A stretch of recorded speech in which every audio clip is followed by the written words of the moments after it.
Hello RMC aspirants, जो question आपने shorts में देखे थे उनके सोल्यूशन देखिए। The paper question is from December 2025 और चैप्टर है नंबर सिस्टम। इस क्वेश्चन को जब आप पढ़ेंगे इट सीम्स वेरी डिफिकल्ट, क्योंकि यहाँ पे बोला है कि आपको प्रोडक्ट निकालने हैं of all the prime number between 1 to 11 to the power 11। अब 11 to the power 11 is extremely difficult, ठीक है, लेकिन इसका जो आंसर है वो क्वेश्चन में ही छुपा हुआ है। क्या बोला है उसने कि you have to find the unit digit of the product. तो you do not have to find the complete product, पूरा प्रोडक्ट नहीं निकालना है आपको, सिर्फ यूनिट डिजिट चाहिए जो भी आंसर आएगा। ठीक है, स्टार्ट करते हैं।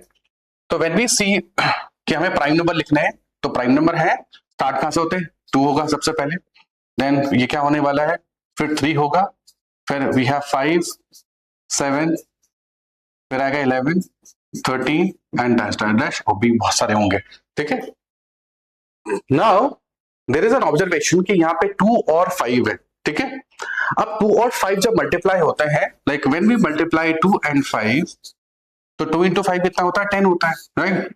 ओके, तो इट मींस जो बाकी जितने भी नंबर है एंड इंटू 10 करना पड़ेगा, यानी कि 2 into 5 is 10 and the rest of the prime number जो भी होने वाला है 3 into 7 into 11 into and so on, जो भी होने वाला है।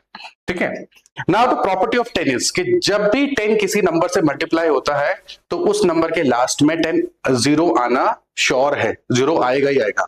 इसका मतलब कि जो भी नंबर आएगा we don't know what is the number, लेकिन उसका जो यूनिट डिजिट है वो क्या होने वाला है, and 0, and that is the answer for this question, right. Next question का सोल्यूशन देखते हैं। Again the question is from December 2025, chapter is number system. ये क्वेश्चन देखकर भी लगता है कि बड़ा मुश्किल क्वेश्चन है, ठीक है, लेकिन ये क्वेश्चन 2 या 3 स्टेप में हो सकता है। It's so easy, look at the solution.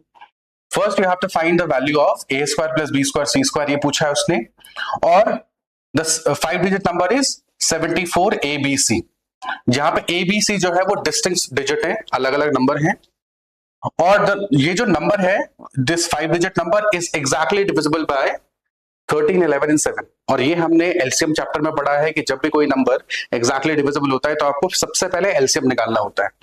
Since ये तीनों नंबर को प्राइम है, इनके बीच में कोई भी कॉमन फैक्टर नहीं है, तो इनका जो एलसीएम होने वाला है that should be 13 into 11 into 7। और जब आप इनको मल्टीप्लाई करेंगे तो आंसर आएगा 1001, ये इनका एलसीएम है, राइट। अब 1001 की प्रॉपर्टी ये है कि जब आप इस नंबर पे 1001 है तो 1 का प्रॉपर्टी होता है कि उसके साथ कोई नंबर मल्टीप्लाई करेंगे तो वो नंबर सेम रिपीट होता है। Now there is an observation with the number, जो हमें क्वेश्चन में दिखा है कि वो 74 से स्टार्ट हो रहा है, तो लेट्स मल्टीप्लाई 1001 विद 74। अब मैं 1001 के साथ 74 मल्टीप्लाई कर रहा हूं एंड इट विल बिकम 74074। ठीक है, आप जब इसे मल्टीप्लाई करेंगे तो 74 1 जा 74, ये 74 कॉपी हो जाएगा बिकॉज यहाँ पे 0 है, और फिर 74 0 से 0 करेंगे तो 0 आएगा, और 74 1 जा 74, तो you'll see the 5 digit number is 74074। ठीक है, सिंस इस नंबर की वजह से कोई और नंबर हम यहाँ पे लिख ही नहीं सकते, ठीक, कि मैं 73 नहीं लिख सकता बिकॉज इफ यू राइट 73 तो यहाँ पे 73 आ जाएगा, यानी कि जो पहले 2 डिजिट है वो 73 हो जाएंगे, बट क्वेश्चन सेज कि वहां पे 74 है, तो इट मींस कि 74 ही लिख सकते हैं। नाउ अब आपको आसानी से मिल गया है कि ये क्या है, ABC लिखना है, तो हम अगर कंपेयर करें तो A इज 0, B जो है वो क्या है, वो 7 है, और C जो है वो क्या होने वाला है, वो 4 होने वाला है, राइट। तो you have A 0, B 7 and C is 4। You have to find their sum of the square।